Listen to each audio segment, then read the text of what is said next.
Welcome back, listeners, to It's a Word, the show where we explore unusual and fascinating words. I'm Alex. And I'm Mia. Today we've got a really interesting word for you, peccable. Have you heard of it before?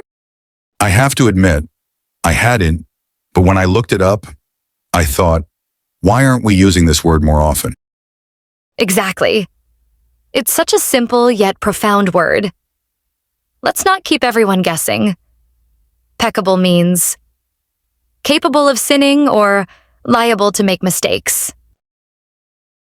Right, and it comes from the Latin word peccare, meaning to sin.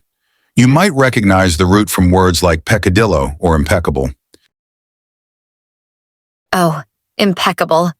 That's the word everyone knows. But did you know that it literally means not capable of sinning? Exactly. So, in contrast, peccable reminds us of our human nature, our imperfections. Alex, here's something interesting. Words like impeccable became more popular because people love to focus on perfection. But peccable? Not so much. Yeah, it's like society is obsessed with being flawless. But let's be real, none of us are perfect. And that's where peccable comes in. It's such a humble word, don't you think? Totally. I think the rarity of peccable says a lot about how we view mistakes. We tend to brush them under the rug instead of embracing them as part of being human. Okay, Mia, let's get practical. How can we use peccable in everyday conversation? Sure. Imagine you're comforting a friend who made a mistake.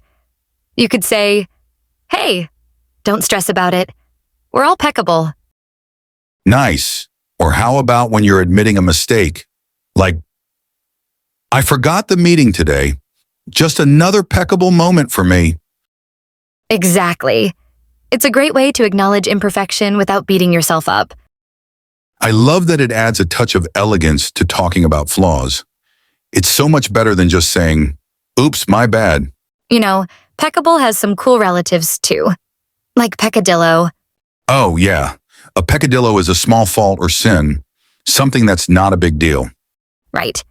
For example, forgetting someone's name at a party could be called a peccadillo. And then there's peccancy, which refers to the state of being guilty of an offense. It's a bit heavier than peccadillo. Don't forget peccavi. That's Latin for I have sinned. People sometimes use it humorously in modern English.